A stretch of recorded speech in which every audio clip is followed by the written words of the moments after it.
Hello students, कैसे हैं आप सब।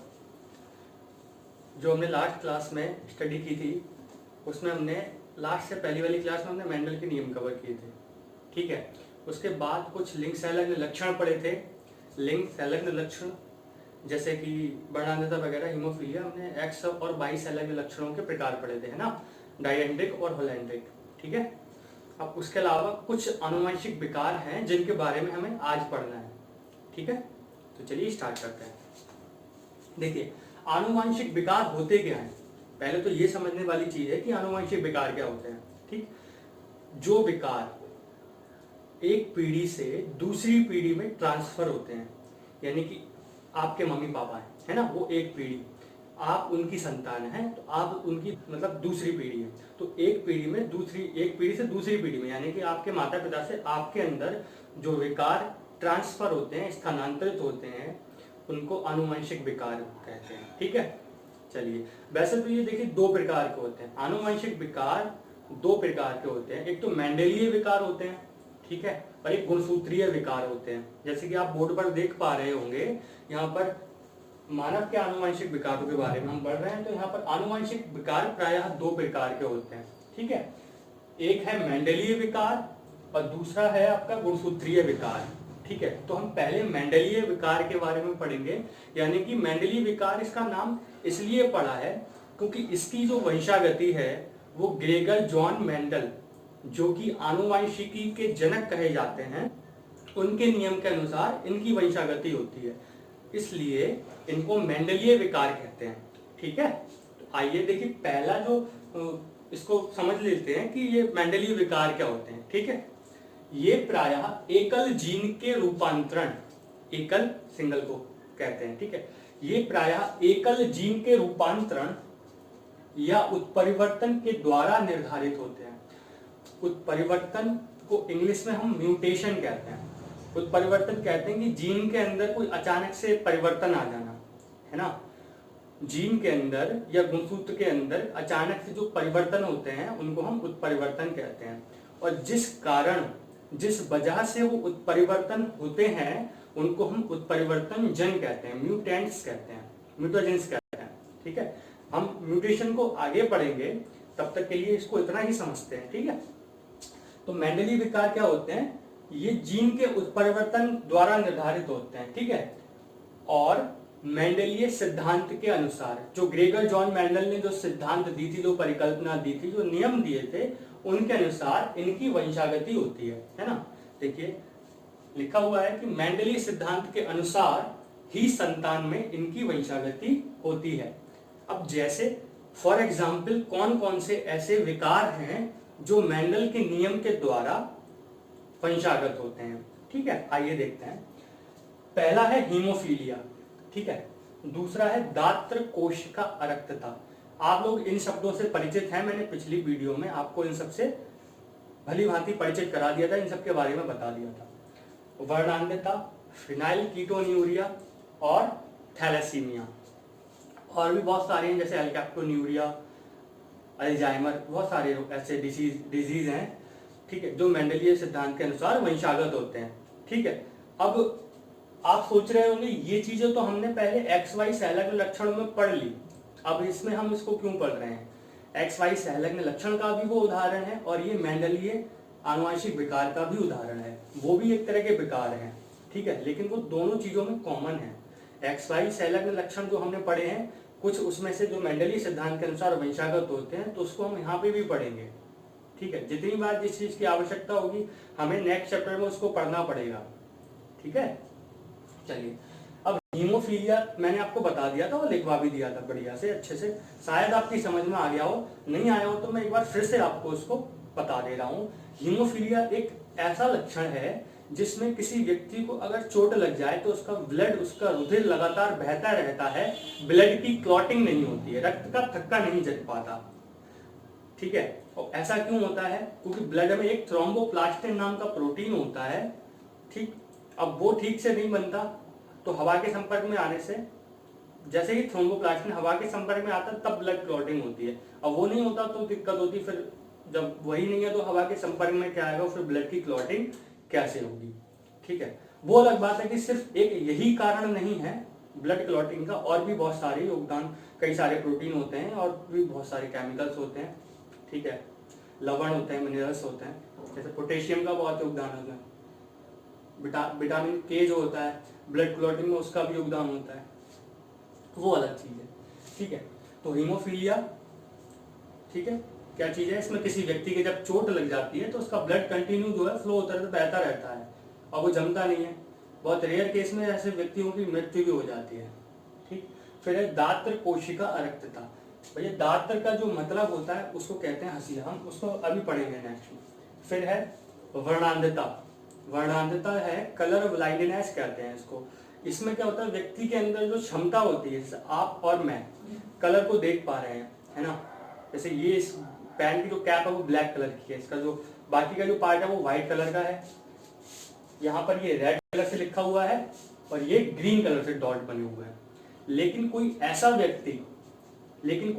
व्यक्ति जिसको ये लक्षण हो, जिस व्यक्ति में ये लक्षण होते हैं वर्णांधता वाले, वो कलर को मैच नहीं कर पाता। अगर बहुत सारे कलर से मान लीजिए पेंटिंग बनी हुई है तो वो उस चीज को देख नहीं पाएगा, सेंस नहीं कर पाएगा। सबसे कॉमन वर्णांधता होती है, जो सबसे कॉमन कलर ब्लाइंडनेस रोग होता है, जो डिजीज होती है, वो लाल और हरी होती है, यानी कि रेड और ग्रीन कलर की जो कलर ब्लाइंडनेस होती है वो सबसे ज्यादा कॉमन है, सबसे ज्यादा लोगों में पाई जाती है। इसमें क्या होता है, लाल और हरे रंग को व्यक्ति सेंस नहीं कर पाता, उनमें अंतर नहीं कर पाता कि कौन सा लाल है और कौन सा हरा। इसका टेस्ट होता है जब आप डिफेंस में जाते हैं, तो डिफेंस में इसका मेडिकल टेस्ट होता है अलग से, या फिर आप रेलवे ज्वाइन करेंगे, मोस्टली गवर्नमेंट एग्जाम्स में इसका मेडिकल टेस्ट होता है, तो वहां पर कलर ब्लाइंडनेस कंपलसरी चेक होता है। उसमें एक डायग्राम होता है, उसमें बहुत सारे डॉट डॉट होते हैं अलग अलग कलर के, बीच में एक नंबर होता है, एक नंबर छुपा होता है, उसको आपको देख के बताना होता है ये कौन सा नंबर है। वो अभी मैं आपको बताऊंगा कि कैसे उसका टेस्ट होता है, ठीक है। आपको विद डायग्राम दिखाऊंगा कि कैसे क्या नंबर उसके पढ़े जाते हैं, रीड करे जाते हैं, ठीक है। चलो अब फिर है फेनाइलकीटोनुरिया और है थैलेसीमिया, ठीक है, थैलेसीमिया। अब इसको जरा थोड़ा ज्यादा से पढ़ते हैं ना, थोड़ा जूम करके पढ़ते हैं इसको। आइए, दात्र कोशिका अरक्तता, इसको कहते हैं इंग्लिश में sickle cell anaemia. Sickle cell anaemia, sickle का मतलब होता है हसिया, ठीक है, हसिया को शुद्ध हिंदी में कहते हैं दात्र, ठीक है। कोशिका यानी कि सेल, और अरक्तता का मतलब है एनीमिया यानी कि ब्लड की कमी, खून की कमी, ठीक है। तो इसका मतलब क्या हुआ अभी आपको बताता हूं। इसमें क्या होता है कि नॉर्मल जो हमारे शरीर में, हमारे ब्लड में आरबीसी होती हैं, लाल रक्त कणिकाएं होती हैं, उनका शेप कॉनकेव होता है, उभय अवतल होता है। लेकिन जब ये लक्षण प्रकट होता है तब उनका शेप जो होता है वो चेंज होकर हंसिए की तरह हो जाता है, हंसियाकार हो जाता है, ऐसे करके हो जाता है, ठीक। अब नॉर्मल जो आरबीसी है वो तो आराम से, नॉर्मल आरबीसी जो होती है वो ऑक्सीजन का आराम से ट्रांसफर कर पाती है बिना किसी दिक्कत के। लेकिन जब इसका शेप, इसका आकार चेंज हो जाता है, बदल जाता है, तब ये ऑक्सीजन के ट्रांसफर में दिक्कत होती है। फिर ये जो आरबीसी है हंसियाकार, ये ऑक्सीजन का ट्रांसफर ठीक से नहीं कर पाती है। अब जब बॉडी में किसी चीज का काम नहीं है तो उसको या तो शरीर से बाहर निकाल दिया जाता है या फिर उसको खत्म कर दिया जाता है, ठीक है। तो ऐसा ही इन वाली आरबीसी के साथ होता है जिनका आकार हंसियाकार हो गया है, ठीक। क्या करते हैं इसका, आपकी बॉडी में जो स्प्लीन है, एक ऑर्गन, एक अंग है, आपकी बॉडी का महत्वपूर्ण ऑर्गन है, जिसको बॉडी का ब्लड बैंक भी कहते हैं, ठीक है। तो स्प्लीन यानी कि प्लीहा, स्प्लीन को हिंदी में कहते हैं हम प्लीहा। तो स्प्लीन क्या करती है, इसको ऑटोमेटिकली किल कर देती है, इन वाली आरबीसी को खत्म कर देती है, नष्ट कर देती है। अब जब ये आरबीसी की काउंटडाउन ब्लड में कम हो जाती है, अब जब ये आरबीसी किल होती जा रही है, मरती जा रही है, तो इनकी संख्या ब्लड में कम हो जाएगी। अब जब आरबीसी की संख्या भी ब्लड में कम हो जाएगी तो ऑक्सीजन शरीर में सारी कोशिकाओं तक कैसे पहुंचेगी, उसमें भी कमी आएगी, है ना। तो इसलिए व्यक्ति के अंदर खून की कमी हो जाती है। खून की कमी का मतलब है ब्लड में आयरन की कमी है, आरबीसी की कमी है, हीमोग्लोबिन की कमी है, ठीक है। आइए इसको फिर से देखते हैं। दात्र कोशिका अरक्तता क्या है, ये नीग्रो प्रजाति में पाया जाने वाला आनुवंशिक विकार है। नीग्रो प्रजाति होती है एक, जैसे हमारी प्रजाति, हमारे इंडिया के लोग हैं, फिर इस तरह से एक जैसे नीग्रो है, या फिर मंगोलियन जाति है, मंगोलियन ये प्रजातियां होती हैं, ठीक है, आदि मानव की जैसे प्रजाति है, इसी तरह ये भी एक प्रजाति है, नीग्रो प्रजाति, ठीक है। ये नीग्रो प्रजाति में पाया जाने वाला आनुवंशिक विकार है जो क्रोमोसोम 11, ये 11 क्या है, ये एक नंबर है, एक संख्या है। जैसे हमारी बॉडी में, हमारी कोशिकाओं में गुणसूत्र होते हैं, हमने आपको बताया था कि 23 जोड़ी गुणसूत्र होते हैं, यानी कि टोटल 46 क्रोमोसोम्स होते हैं। तो ऐसे ही जोड़े में होते हैं सारे, जैसे एक 23 गुणसूत्र है ना, 23 जोड़ी, तो सबके जोड़े बने हुए हैं, जैसे पहला जोड़ा, दूसरा, तीसरा, ऐसे ही करके 23 जोड़े बने हुए हैं, ठीक है। तो 11वें नंबर का जो जोड़ा है ना, 11वें, तो जो क्रोमोसोम 11 पर पाए जाने वाले, यानी कि गुणसूत्र जो 11 वाला गुणसूत्र है, उस पर जो जीन पाया जाता है, उस जीन को हमने कैसे समझा, उस जीन को हमने नाम दिया, यानी कि वैज्ञानिकों ने नाम दिया है HB, पावर में A है। इस A का मतलब है ऑटोसोमल, ठीक है। HB का मतलब है हीमोग्लोबिन। तो HB पावर A जीन में उत्परिवर्तन के कारण होता है। मतलब ये जो जीन है, ठीक है, इस जीन में अचानक से कुछ ऐसा चेंज आ जाता है, उत्परिवर्तन का मतलब है परिवर्तन, कुछ ऐसा चेंज आता है भौतिक, उसका रीजन कोई भौतिक हो सकता है, कोई केमिकल, कोई रासायनिक हो सकता है, कुछ भी हो सकता है, ठीक है। तो इस वाले जीन का नाम क्या दिया है वैज्ञानिकों ने, HB की पावर A, HBA जीन, ठीक है, में उत्परिवर्तन के कारण होता है, ठीक है। तो इस कारण रुधिर की O2 का स्तर कम होने लगता है, जो ब्लड में ऑक्सीजन की कमी हो जाती है। कब? अब मैंने अभी आपको बताया कि हसीयकार हैं, जो कोशिकाएं आरबीसी जो हैं वो किल हो जाती हैं, वो डेड हो जाती है, उनको मार दिया जाता है प्लीहा के द्वारा। तो बॉडी में ऑक्सीजन की कमी होने लगती है, जिससे आरबीसी हसीयाकार हो जाती हैं, तथा ठीक प्रकार से रक्त का परिवहन नहीं कर पाती, ठीक से रक्त का परिवहन नहीं कर पाती। और जो जब रक्त का परिवहन ठीक से नहीं कर पाती हैं, तो फिर प्लीहा के द्वारा उनको खत्म कर दिया जाता है। अब ये जो जिस व्यक्ति में ये लक्षण प्रकट होगा, ये विकार होगा, कौन सा वाला, सिकल सेल एनीमिया का, यानी कि दात्र कोशिका रक्तदाब, उनकी बॉडी मलेरिया जो रोग होता है, जो मादा एनाफ्लीज फीमेल मच्छर जो होता है, फीमेल मॉस्किटो जो उसके द्वारा फैलता है, जिन लोगों में ये विकार होता है वो लोग मलेरिया के प्रति प्रतिरक्षी होते हैं, यानी कि उनको मलेरिया नहीं होता, ठीक है। ये ऐसा इस जीन की वजह से होता है, HBA जीन, ठीक। तो जिससे आरबीसी हसीयाकार हो जाती है और ठीक प्रकार से रक्त का परिवहन नहीं कर पाती। ये लक्षण रखने वाले व्यक्ति मलेरिया के लिए प्रतिरक्षी होते हैं, इनको मलेरिया नहीं होता, ठीक है। नेक्स्ट है फिनाइल कीटोन्यूरिया, इसको शॉर्ट में हम PKU कहते हैं, ठीक है। अगर ऑब्जेक्टिव में आपसे पूछा जाए तो इसको ध्यान रखें, PKU, ये टेढ़े मेढ़े क्वेश्चन अक्सर ऑब्जेक्टिव में पूछे जाते हैं विकल्प में, ठीक है। तो फिनाइल कीटोन्यूरिया क्या होता है, ये लक्षण 12 गुणसूत्र, क्रोमोसोम नंबर 12, ये लक्षण जो दात्र कोशिका रक्त था वो 11 का था, अब ये 12 का है, ठीक है। यह लक्षण 12 गुणसूत्र पर उपस्थित ऑटोसोमल जीन के उत्परिवर्तन की वजह से, ये भी ऑटोसोमल जीन था, इसमें भी ऑटोसोमल जीन था और यहाँ पर भी ऑटोसोमल जीन है, लेकिन यहाँ पर गुणसूत्र 11 था, यहाँ पर गुणसूत्र कौन था, 12। हाँ, तो यह लक्षण 12 गुणसूत्र पर उपस्थित ऑटोसोमल जीन के उत्परिवर्तन की वजह से उत्पन्न होता है, उत्परिवर्तन की वजह से उत्पन्न होता है, ठीक है। यह यकृत में बनने वाले फिनाइल एलेनिन हाइड्रोक्सिलेज, इस शब्द को याद रखें, फिनाइल एलेनिन हाइड्रोक्सिलेज, यानी कि PAH, शॉर्ट में इसको PAH कहेंगे। ये एक एंजाइम होता है जो फिनाइल एलेनिन को टायरोसिन में बदल देता है।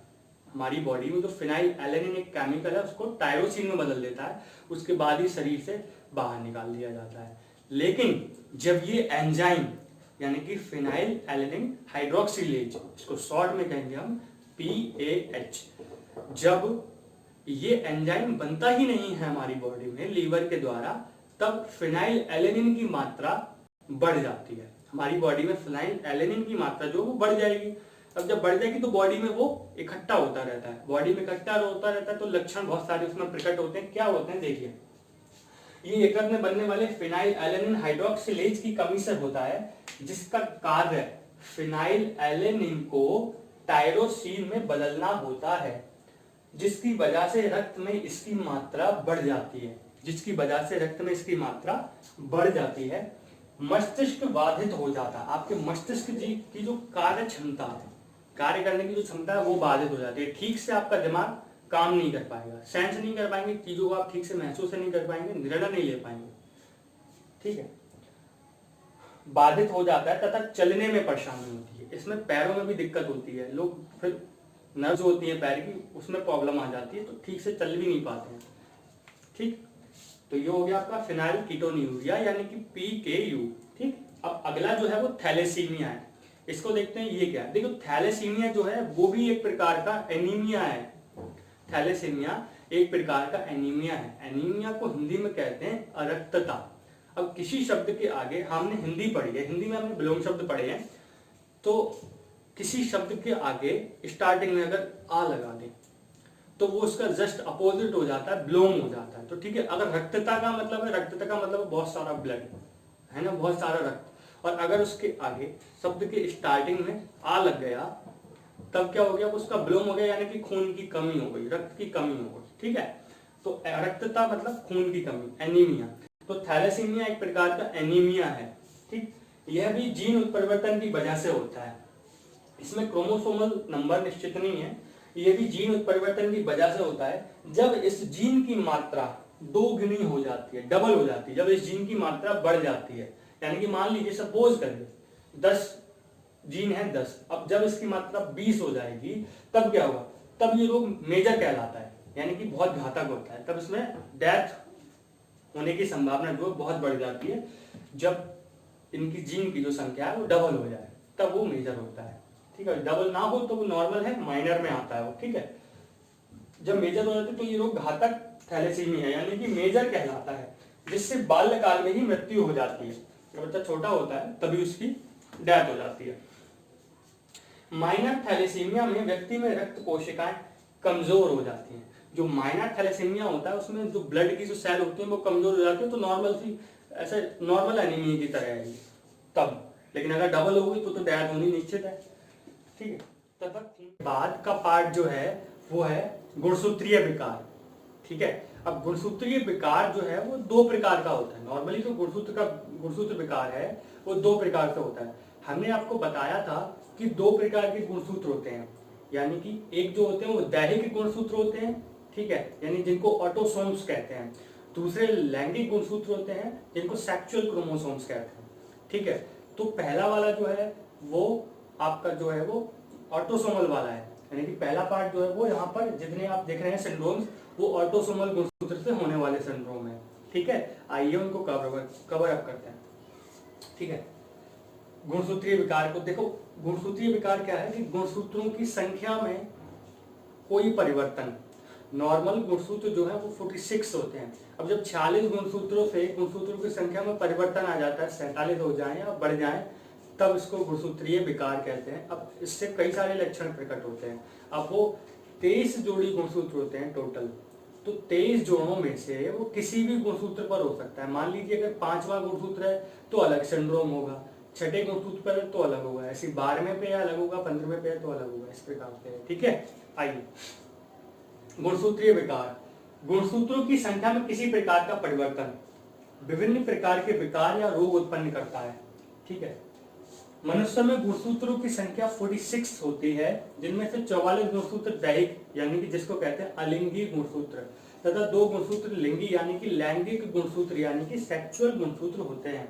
यानी कि 44 + 2 = 46। ठीक, अर्थात इसका क्या मतलब है कि अगर नर की बात, मादा की मैं बात करूं पहले, तो 44 और प्लस XX यानी कि 44 45वां गुणसूत्र ये है और 46वां गुणसूत्र ये है।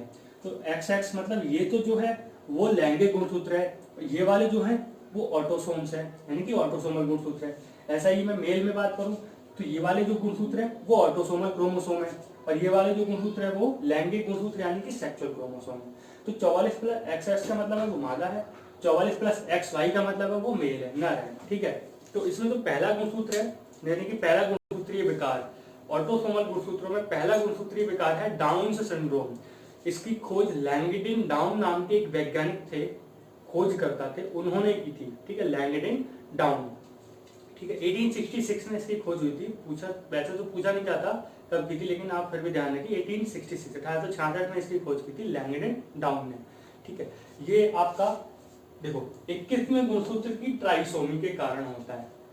आपका ये जो विकार है, जैसे टोटल 23 जोड़ी गुणसूत्र होते हैं, तो 23 जोड़ों में से जो 21वां जोड़ा है उसमें ट्राइसोमी, ट्राई का मतलब होता है 3, सोमी का मतलब होता है अधिकता, कहते हैं कि एक गुणसूत्र की अधिकता। अब जब 21वां जोड़ा है तो एक जोड़े में 2 गुणसूत्र होंगे, अब 2 गुणसूत्र में एक और ऐड हो जाए तो इसका मतलब ट्राई।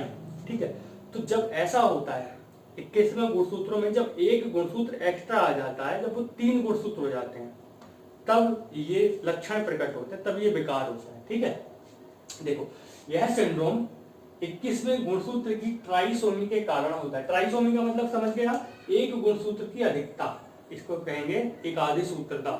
ठीक है, इसमें 46 के स्थान पर 47 गुणसूत्र हो जाते हैं, इसमें 46 के स्थान पर 47 गुणसूत्र हो जाते हैं। ठीक, इसे मंगोलियन जड़ता भी कहते हैं। मंगोलियन एक प्रकार की जाति है, एक प्रकार के जीव होते हैं, जाति होती है ह्यूमंस में हमारे। ठीक है, तो इसको मंगोलियन जड़ता भी कहते हैं। अब ऐसा क्यों कहते हैं? क्योंकि इसमें जो उनका इस लक्षण में, इस विकार में जो चेहरा है वो मंगोलों की तरह हो जाता है। ठीक है, इस विकार में जो चेहरा है वो मंगोलों की तरह हो जाता है। अब कैसा चेहरा? इसमें क्या होगा, आपका जो फेस होगा वो चौड़ा सा होगा, मुंह हमेशा खुला रहेगा, होठ मोटे से होंगे, जीभ मोटी होगी, बुद्धि जो होगी वो, मस्तिष्क जो है वो अल्प विकसित होता है, और भी बहुत सारे इसके लक्षण होते हैं। देखो लैंगडन डाउन ने इसकी खोज की थी। ठीक है, इस विकार में चेहरा चौड़ा, हथेली चपटी, ये जो हथेली है वो चपटी, बिना रेखाओं की, मतलब इनकी हाथों में जो होती है वो रेखाएं नहीं होती, मुंह खुला हुआ, जीभ मोटी, अल्प बुद्धि पाई जाती है, इनकी बुद्धि जो वो कम विकसित होती है। इनका जो चेहरा होता है वो मंगोलों की तरह होता है। ठीक है, और इसके होने की जो संभावना है, इसके होने की जो संभावना है वो 1000 में से एक, हर साल 1000 में से एक शिशु को ये रोग होता है। ठीक है, 1 in 1000। ठीक, नेक्स्ट है एडवर्स सिंड्रोम। एडवर्स सिंड्रोम, अच्छा ये जो इसमें जो बच्चे हैं वो कम उम्र पे इनकी डेथ हो जाती है। कम उम्र का मतलब जैसे 10-12 साल की उम्र में इनकी मृत्यु हो जाती है। मोस्टली तो केसेस ऐसे ही हैं। ठीक है, अब तक 5.4 मिलियन केसेस अब तक अक्रॉस द वर्ल्ड हो चुके हैं। एडवर्स सिंड्रोम, एडवर्स सिंड्रोम क्या होता है?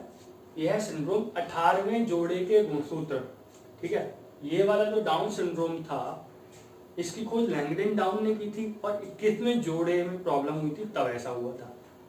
लेकिन एडवर्स सिंड्रोम, इसके जो खोज करता थे वो एडवर्ड थे, उन्हीं के नाम पर ये सारे गुणसूत्र पड़े हैं। मतलब जो रोग जिसके खोज करता थे, ये विकार, उन्हीं के नाम पर इस विकार का नाम रख दिया गया है।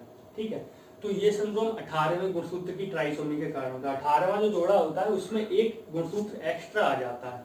ठीक है, यह सिंड्रोम 18वें जोड़े के गुणसूत्र में ट्राइसोमी के कारण होता है। ठीक है, इस तरह के शिशु 6 माह तक जीवित रह पाते हैं। ये जो शिशु हैं इनकी 6 माह के बाद तो 6 माह तक डेथ हो जाती है उनकी। ठीक है, इनमें इनके लक्षण क्या है? दोषपूर्ण तंत्र का तंत्र, यानी कि इनका जो नर्वस सिस्टम होता है, नर्वस सिस्टम यानी कि स्पाइनल कॉर्ड, नर्व्स, माइंड, ये ठीक से काम नहीं करता है इनका। विकृत कान, कान का आकार ठीक नहीं होता है, टेढ़ा मेढ़ा होता है, तथा दबी हुई ठोड़ी, ये जो ठोड़ी है वो दबी हुई होती है, पैसिव होती है, प्रेस्ड होती है।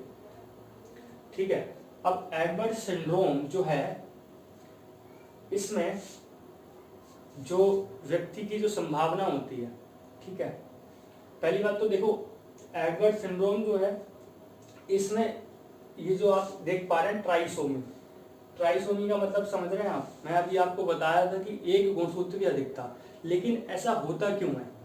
यानी कि जब कोई तो रीजन होगा ना, नॉर्मल जब 23 जोड़ी गुणसूत्र बन रहे हैं तो उस वाले गुणसूत्र में ही एक एक्स्ट्रा गुणसूत्र क्यों आया, या फिर हुआ क्यों? तो ऐसा क्या होता है, जब एग सेल बन रही होती है, यानी कि जो जब अंड कोशिका का निर्माण हो रहा होता है, तब जब उसमें गुणसूत्रों का डिस्ट्रीब्यूशन हो रहा है, जब अर्धसूत्री कोशिका विभाजन हो रहा होता है, तब ये प्रॉब्लम होती है। ठीक है, एक गुणसूत्र उसमें एक्स्ट्रा चला जाता है। ठीक है, अर्धसूत्री कोशिका विभाजन के समय पर। ठीक है, चलो ये आपका एडवर्स सिंड्रोम क्या था, 18वें जोड़े की गुणसूत्र की ट्राइसोमी, डाउन सिंड्रोम था 21वें गुणसूत्र की ट्राइसोमी के कारण। ठीक है, अब है पटाऊ सिंड्रोम। इसकी जो खोज की थी वो के पटाऊ नाम के एक खोजकर्ता थे वैज्ञानिक, उन्होंने की थी। ठीक है, पटाऊ सिंड्रोम। इसमें क्या होता है, ये 13वें गुणसूत्र की ट्राइसोमी के कारण होता है। जो 13वें नंबर का जो गुणसूत्र है उसमें एक गुणसूत्र एक्स्ट्रा आ जाता है। इसमें भी 46 की जगह 47 गुणसूत्र होते हैं, इसमें भी 46 की जगह 47 होते हैं, और इसमें भी 46 की जगह 47 गुणसूत्र होते हैं। ठीक है, यह 13वें गुणसूत्र की ट्राइसोमी के कारण होता है। इसमें मस्तिष्क अल्प विकसित होते हैं, ऊपरी होठ बीच से कटा हुआ होता है। मस्तिष्क जो है वो कम विकसित होता है, ऊपर का जो होठ होता है वो इनका कटा हुआ होता है। बहरापन, हृदय एवं अन्य तंत्रों की विकृतियां इनमें पाई जाती है। इनका जो हार्ट है और बॉडी के जो बहुत सारे और जो सिस्टम हैं वो ठीक से इनके काम नहीं करते हैं, विकृत होते हैं। ऐसे बालकों की 3 माह तक मृत्यु हो जाती है। ऐसे जो शिशु होते हैं उनकी 3 महीने तक उनकी डेथ हो जाती है। ठीक है, अब ऐसे जो केसेस हैं 2000 में से एक देखने को मिलता है। 2000 शिशु में से एक को आपका पटाऊ ये सिंड्रोम जो है वो होता है। ठीक है, 2000 में से एक को। ठीक है, मस्तिष्क अल्प विकसित। ठीक है, आपका ये जो डाउन सिंड्रोम है ये जिन लोगों में होता है, जिन बालकों में ये होता है, उनका जो रिप्रोडक्टिव सिस्टम है यानी कि जो जनन अंग है वो तो ठीक ठाक होते हैं, लेकिन होते वो नपुंसक हैं। ठीक है, इस बात को ध्यान रखिएगा। डाउन सिंड्रोम के जो जिन व्यक्तियों में वो लक्षण प्रकट होता है, जो विकारी जिन लोगों में पाया जाता है वो नपुंसक होते हैं। ठीक है, अब ये जो पटाऊ सिंड्रोम है आपका 13वें गुणसूत्र की ट्राइसोमी के कारण होता है। नेक्स्ट है क्राइडू-चैट सिंड्रोम। ये नाम थोड़ा आपको अजीब से लग रहा हो क्योंकि ये स्पेनिश लैंग्वेज है।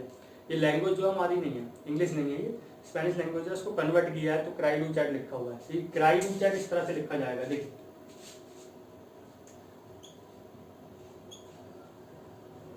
क्राइडू-चैट।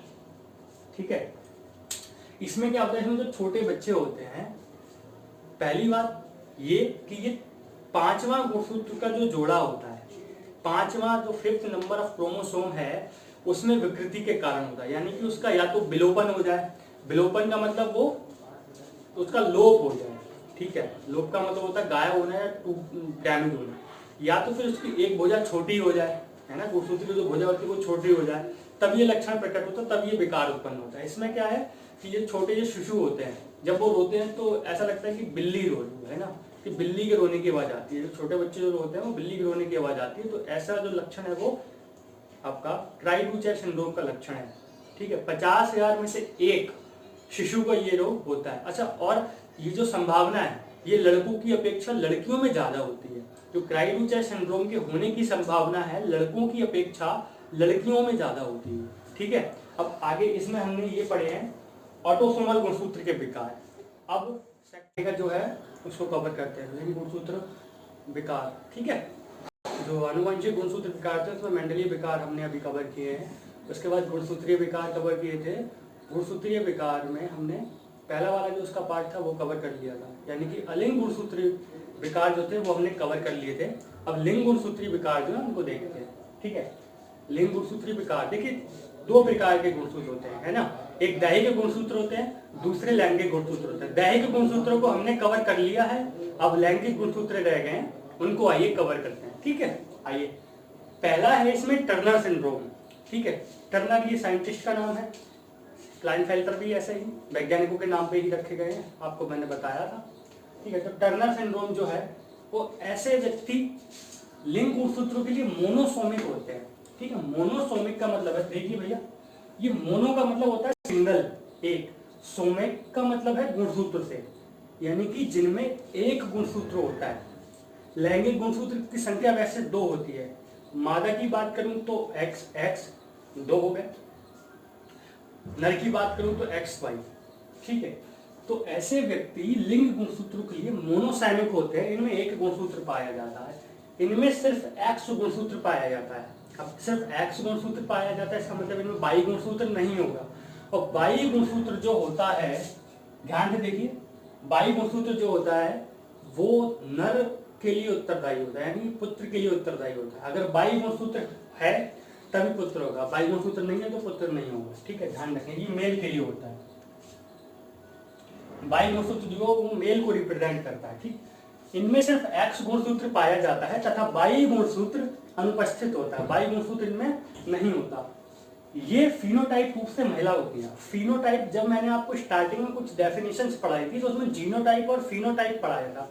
जीनोटाइप का मतलब जेनेटिक संगठन, उनके जीनों का संगठन है, ठीक है। और फिनोटाइप का मतलब है दृश्य प्रारूप, यानी कि जो आपको दिख रहा है, जो आप देख सकते हैं कि पौधे की लंबाई है ना, पौधा लंबा है, बौना है, फूलों का रंग क्या है, या फिर नर है या मादा है ना, ये भी दिख रहा है ना, नर है या मादा, तो ये फिनोटाइप हो गया इसका।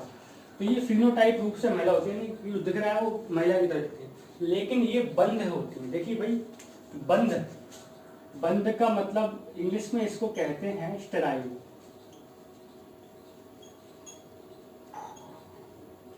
ठीक है, बंध का मतलब होता है कि जो स्त्री पुत्र या पुत्री को जन्म नहीं दे सकती, यानी कि जो स्त्री गर्भ धारण नहीं कर सकती, वो बंध कहलाती है। ठीक है, फिनोटाइप रूप से ये महिला होती है, लेकिन ये बंध होती हैं। और इसके अलावा क्या लक्षण है, बौनी होती है, इनकी हाइट कम होती है, लगभग 4 फुट 10 इंच के लगभग इनकी हाइट होती है।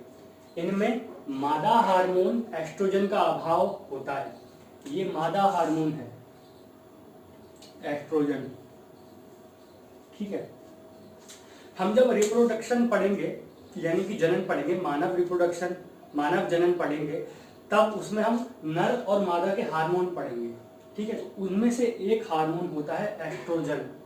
ठीक है, तो इसकी कमी होती है, ये स्त्रियों में, इनमें, इन स्त्रियों में इस हार्मोन की, जिसका नाम है एस्ट्रोजन, की कमी होती है, का अभाव होता है।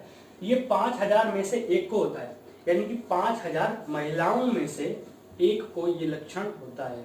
ठीक है, नेक्स्ट है क्लाइनफेल्टर सिंड्रोम। ठीक है, क्लाइनफेल्टर सिंड्रोम ये क्या है, देखिए ये वाला जो था आपका टर्नर सिंड्रोम, ये महिलाओं के लिए था। अब ये जो क्लाइनफेल्टर सिंड्रोम है, ये पुरुषों के लिए है। ठीक है, ध्यान से देखिए, ये विकार लिंग गुणसूत्रों की ट्राइसोमी के कारण होता है। ट्राइसोमी का मतलब है एक गुणसूत्र एक्स्ट्रा होना। ठीक है, एकाध सूत्रता कहते हैं जिसको। यह विकार लिंग गुणसूत्र की ट्राइसोमी के कारण होता है। इसमें XXY गुणसूत्र होते हैं। ठीक है, यानी कि ये जो गुणसूत्र, हाँ, ये जो विकार है वो XXY गुणसूत्र इसमें होते हैं। ऐसे व्यक्तियों में नर तथा मादा दोनों के लक्षण पाए जाते हैं। यानी कि देखो, अभी अभी मैंने आपको बताया था कि Y की वजह से मेल होते हैं और XX जो होता है वो फीमेल के लिए होता है। अब XX तो फीमेल है, अब इसमें अगर Y वाला गुणसूत्र जुड़ गया तो ये तो नर भी है और मादा भी है, और ऐसा होना तो पॉसिबल नहीं है ना, ऐसा होना पॉसिबल नहीं है। तो इनमें दोनों के लक्षण पाए जाते हैं। तो ना तो ये इधर के होते हैं, ना तो वो उधर के होते हैं, है ना, कॉमन प्लेयर होते हैं ये। 5000 में से एक को ये होता है। ये बंध पुरुष नपुंसक, ठीक है, तथा मानसिक रूप से विक्षिप्त होते हैं। विक्षिप्त मतलब इनकी मानसिक दशा होती है वो खराब होती है। ठीक है, ये बंध पुरुष होते हैं। बंध का मतलब वही जो जनन ना कर सके। नेक्स्ट है सुपर फीमेल। अच्छा, ये दोनों ही इसमें थे, यानी कि लिंग गुणसूत्र विकार में क्लाइनफेल्टर सिंड्रोम। और अब लिंग गुणसूत्र दो ही होते हैं, तो दोनों को दो गुणसूत्र से दो ही विकार हो सकते हैं, पॉसिबिलिटी यही है। ठीक है, अब उसके अलावा जो है वो क्या होता है कि अगर ये दोनों सुपर मेल और सुपर फीमेल, आपने सुपर मैन और सुपर वुमेन के बारे में तो सुना होगा, हॉलीवुड मूवीज देखे होंगे, अवेंजर्स वगैरह। इसके अलावा जो है सुपर मैन और उसके सुपर वुमेन के बारे में सुना होगा, लेकिन ये जो है वो सुपर फीमेल है। सुपर फीमेल है और सुपर मेल है। सुपर मेल और सुपर फीमेल का मतलब आप सोच रहे होंगे कि इनमें कुछ अलग सी पावर आ जाती है ना, सुपर पावर आ जाती है, लेकिन ऐसा कुछ भी नहीं है। ठीक है, शब्दों पे ध्यान ना दें, इसका अर्थ क्या है वो समझें। ठीक है, सुपर फीमेल, इनमें क्या होता है कि मादा में अतिरिक्त X गुणसूत्र के कारण ऐसा होता है। नॉर्मली कितने गुणसूत्र, नॉर्मली कैसे गुणसूत्र होते हैं मादा में? 2 गुणसूत्र होते हैं XX। ठीक है, लेकिन ये कह रहे हैं कि इनमें X गुणसूत्र के अधिकता के कारण ऐसा होता है। अब होता क्या है, एक गुणसूत्र बढ़ गया तो 3 हो गए, ट्रिपल X हो गए, 2 बढ़ गए तो 4 टाइम एक्स हो गए, और 3 गुणसूत्र एक्स्ट्रा हो गए तो 5 टाइम एक्स हो गए। 47। अब नॉर्मली 46 गुणसूत्र होते हैं, है ना, नॉर्मली जो है 46 गुणसूत्र होते हैं। अब अगर एक्स्ट्रा एक गुणसूत्र बढ़ेगा तो 3 हो जाएंगे, उसके बाद फिर 4 हो जाएंगे, फिर उसके बाद 5 हो जाएंगे। यानी कि देखिए 47, 48 और 49 गुणसूत्र पाए जाते हैं। अब इस तरह की जो महिलाएं होती हैं, इस तरह की जो लेडी होती है, वो प्रजनन योग्य तो होती हैं, है ना, यानी कि जन्म तो कर सकती है, शिशु की जन्म दे सकती है, लेकिन उनका जो बुद्धि होती है वो अल्प बुद्धि होती है। उनका जो दिमाग होता है, मस्तिष्क जो होता है, वो पूरी तरह से विकसित नहीं हो पाया होता है, जिसकी वजह से आप देख ही रहे हैं कि इनके लक्षण क्या क्या है। ठीक है, तो इस तरह की जो वुमेन होती हैं, इस तरह की जो महिला होती हैं, इनको हम सुपर फीमेल कहते हैं। ठीक है, चलिए आगे जो है सुपर मेल देखते हैं। आप सोच रहे होंगे इन शब्दों को जब आपने पढ़ा हो स्टार्टिंग में, तो शक्तिमान जैसा कुछ आएगा, ऐसा है ना, सुपर गर्ल जैसा कुछ आएगा, लेकिन ऐसा नहीं है।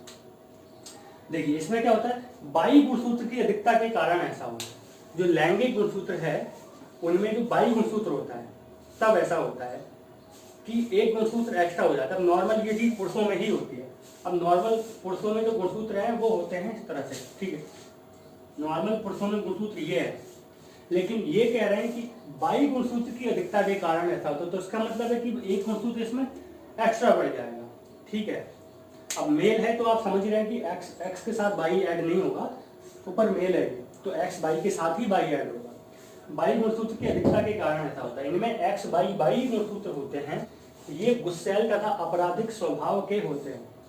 अपराध करने की प्रवृत्ति इनमें जन्म से ही पाई जाती है, जन्म से ही अपराध की ओर अग्रसर होते हैं। इनका जो झुकाव होता है वो अपराध की तरफ होता है ना, क्रिमिनल माइंड के होते हैं इस तरह के लोग, जिनमें एक बाई गुणसूत्र की अधिकता होती है। ठीक है, तो हमने आज मेंडलीय विकार पढ़े और उसके बाद हमने गुणसूत्रीय विकार कवर अप किए। अब आगे का जो है उसको हम नेक्स्ट क्लासेस में पढ़ेंगे।